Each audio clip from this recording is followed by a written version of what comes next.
This is Screen Test, brought to you by Ken's 5, and we're going to the Oscars, breaking down the films and performances nominated for the 6 major awards ahead of the 2021 Academy Awards. I'm Jackson Floyd. And I'm David Lynch, and in this video, we are breaking down the Best Director race, one of the top awards of the night, who we think will win, who we think should win, and the potential history shaping up in this category this year. This year's Best Director nominees are Chloe Zhao for Nomadland, Thomas Vinterberg for Another Round, Emerald Fennell for Promising Young Woman, Isaac Chung for Minari, and David Fincher with Mank. Some notable history with this lineup, Jackson. Kind of relevance is important here. Context is important, but just for a fast fact for everyone, only 5 women have ever been nominated for Best Director before this year in the 91-year history of the Oscars. Not a great statistic. If y'all will remember, the Hurt Locker's Catherine Bigelow is the only woman to have won Best Director at the Oscars. This is the first time there have been multiple women nominees between Chloe Zhao and Emerald Fennell. There arguably could have been more, right? What do you think, Jackson? Exactly, David. I think I was surprised that Regina King didn't nab a nomination here. And 3 women nominated for director would have been amazing to see. And of course, Regina King would have been the first Black female director to garner a nomination as well. Right. What she did with One Night in Miami as a debut, lots of debuts in this list, but what she would have done with that debut film, what she did with the performances she got, just 4 larger-than-life performances of 4 larger-than-life people, and that I was overwhelmingly impressed with her skills and her capabilities in putting that film together. But David, I think there were more on the list that we could have seen on this, looking at it here. Do you have a few other names in mind that might have garnered a nomination? You could have made a strong list. The argument could be made that it would have been a stronger best director field here if you had also the likes of, like you mentioned, Regina King. You don't get his performances across the board that great without a great director at the helm. Also, Kelly Reichardt for First Cow. That movie didn't really get much recognition from the Oscars this year at all, even though that's probably her best work so far. Eliza Hittman for what she did in Never, Rarely, Sometimes, Always, an incredible movie. Garrett Bradley would have been a little bit of an outside choice because she's the director of a documentary with Time, but for my money, not just the best documentary of the year, but one of the very best movies of the year in general. So you could have had a strong slate of all women Best Director nominees this year, which is kind of a reflection of how wild this year has been. You know, it's like we mentioned, context is important. It's great to celebrate that for the first time 2 women are nominated for Best Director, even though on the other side of that, it's like, why on earth is this unusual? Did it take this long, nearly a century of Oscar ceremonies for us to get multiple women nominees? It's kind of like saying you're excited or to get one coronavirus vaccine when you have no idea when you get the other one because the appointment keeps getting pushed back, right? It's all about context. But there's some other history to be made with this field because it's also the first year with multiple Asian American nominees for Best Director between Chloe Zhao and Isaac Chung. And I think one of those we have an undisputed frontrunner. Who do you think will win, Jackson, Best Director this year? Yeah, I think it's going to be Chloe Zhao who takes it home. Nomadland is a masterpiece. It's I think just a singular work as well in terms of what she does, capturing just real life experiences, real life people, just novice actors for the most part outside of Frances McDormand, and it's a fantastic movie, just a really breakout year for her. I think. I mean, we could be looking at a situation where she goes home with 4 Academy Awards. Yeah. And that's wild to think. Bong Joon-ho last year took home 3, and what we consider just an amazing run for him. So do you think Zhao will win this award? I think she will. I mean, it seems as much of a lock as Nomadland at this point in time seems for Best Picture. And you can head over to our Best Picture video for that conversation. But as we mentioned, it's still important to note that we are 2.5 weeks out from the Oscars. But even with the expanded Oscars eligibility window, her position at the front of this race has only crystallized. She's won all the precursors: the Golden Globe, the Critics' Choice Award, the LA Film Critics Circle's top honor, the New York Film Critics Circle's top honor for as far as Best Director of 2020, and I think it's her moment, for lack of a better word, and I think it would be a way for the Oscars to recognize that Nomadland is in a way the capstone to a loose trilogy of movies that have very similar themes of that practically she's created practically a whole new genre about turning individual connection, almost spiritual connection with nature into its own kind of cinematic art form in a way that not many people have, between Nomadland, between The Writer, which remind many is almost just as good a movie as Nomadland is, and with her debut movie Songs My Brother Taught Me. And I think part of me feels like Hollywood will want to recognize that and immortalize her legacy, even though she's still fairly on her career. Hollywood will want to recognize that before she moves into franchise territory. She's coming up with a little movie you might have heard of later this year called Eternals. And then there's also rumblings that she's also going to be directing a certain adaptation of the franchise for Dracula down the road. So she might be moving a little beyond art house into franchise territory, which all the best for her bank account. But I think that they're gonna want to recognize how much she's done and kind of done her version of changing the language of cinema in just 3 movies. It's a wild turn to go from this to the Eternals. Absolutely. It's just it piques my interest that much more for the next movie. I was already interested in the Eternals to see what happens next for the Marvel movie franchise following Avengers Endgame as they move to this next phase. But yeah, tapping her to lead the way into phase 4 here is just an interesting choice. It'd be amazing. I'm interested to see what she does with the money and with platform. And with the expanded budget, with with different kinds of expectations, beyond just the indie movie crowd of, more people are going to watch Eternals on the first weekend than most people have probably ever seen her first 3 movies put together. So, but I kind of agree with what you alluded to.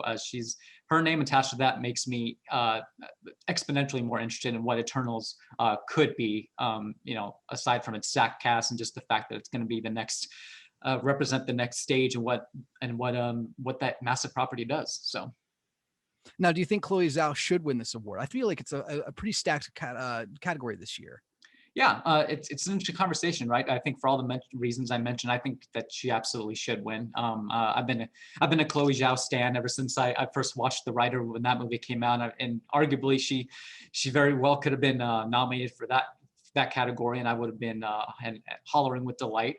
But they waited a little bit because that was just her second feature. I think she should win. She's just fantastic in what she does in binding together the different elements of Nomadland. Working with an established actress in Frances McDormand and getting one of the best performances that Frances McDormand has ever given, an Oscar-nominated performance out of her. And like I said, she's practically created her own genre, and one of those movies that one of those kinds of movies Nomadland is, where you don't explore the kinds of themes as sensitively as she does without really devoting yourself to binding all the elements together in that movie as tightly as she does. Exactly. If there's an award, if there's a position for Nomadland to be recognized, I think director is the most deserving. I say so. Yeah. So I do think she should win this one. And that does not take away from what I think Thomas Vinterberg did with Another Round.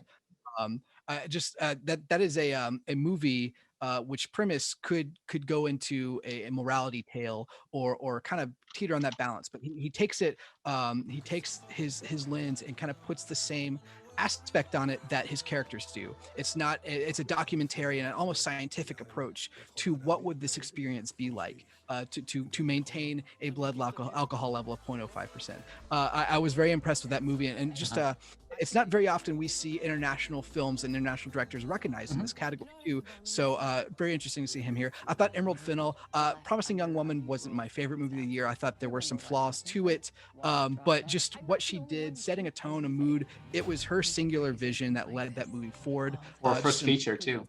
Exactly. Yeah. So it's amazing to see. All that being said, and of course, David Fincher has yet to be recognized here. So long overdue, as the Academy sometimes does. All that being said, Zhao should take home the award on Oscars night. Yeah, I agree with you. It's a fascinating list. The Best Directors branch has typically tended to be the branch that leans tends to be more globally minded in recent years, and with their Best Direction nominees. So while it was a bit of a surprise that Thomas Vinterberg got in here on nomination morning, it was a delightful surprise because, as you said, Another Round is a fantastic movie. It's a bit of a quiet, graceful movie, and one that, you know, Hollywood will almost certainly remake down the road, and almost certainly will not be as good.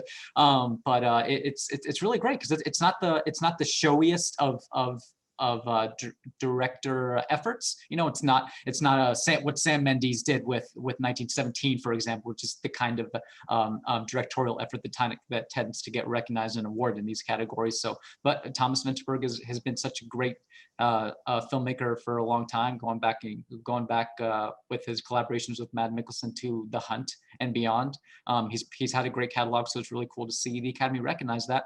David Fincher, once upon a time, as with we thought Mank might have been the front runner in much of these categories. You know, it's beyond time that he's going to get recognized. We know that Mank won't be the last movie he's going to make. He's already set, and it won't be presumably 7 years until we get his next movie, which already has a name and it's stacking up the cast. So the opportunities will continue to come for David Fincher, I would imagine, and Isaac Chung.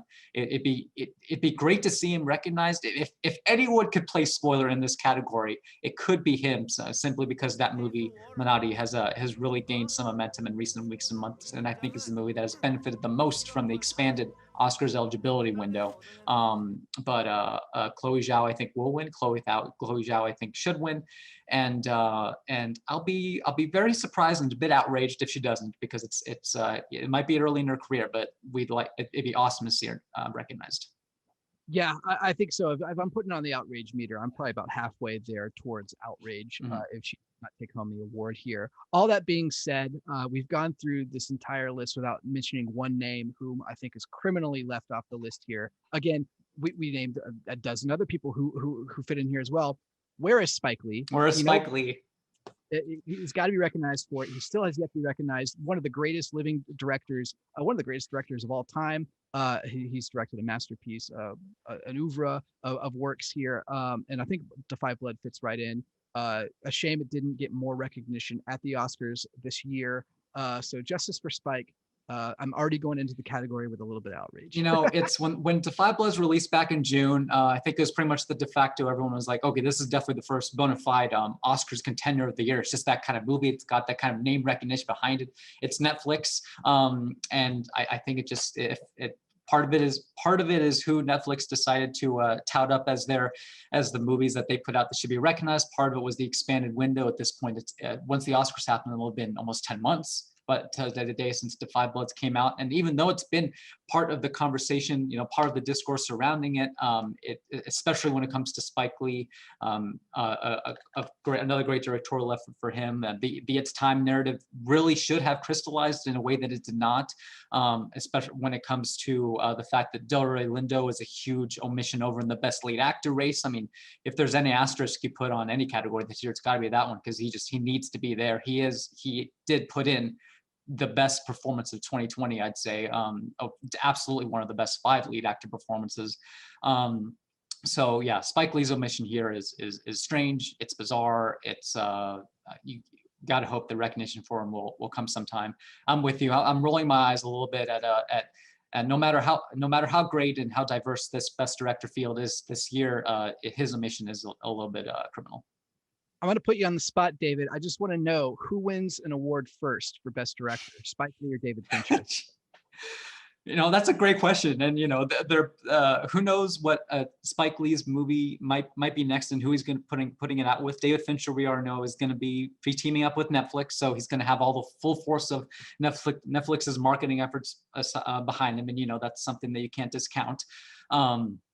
I don't know if we 100% know what Spike Lee's next movie is going to be, but whichever one it is, I got to think that he's the one where versus Fincher, there's going to be more at this point. There's an urgency with recognizing him and giving him a best director statue. He has an Oscar. He got a screenplay Oscar and got up on that Dolby Theater stage finally with Black Klansman a few years back.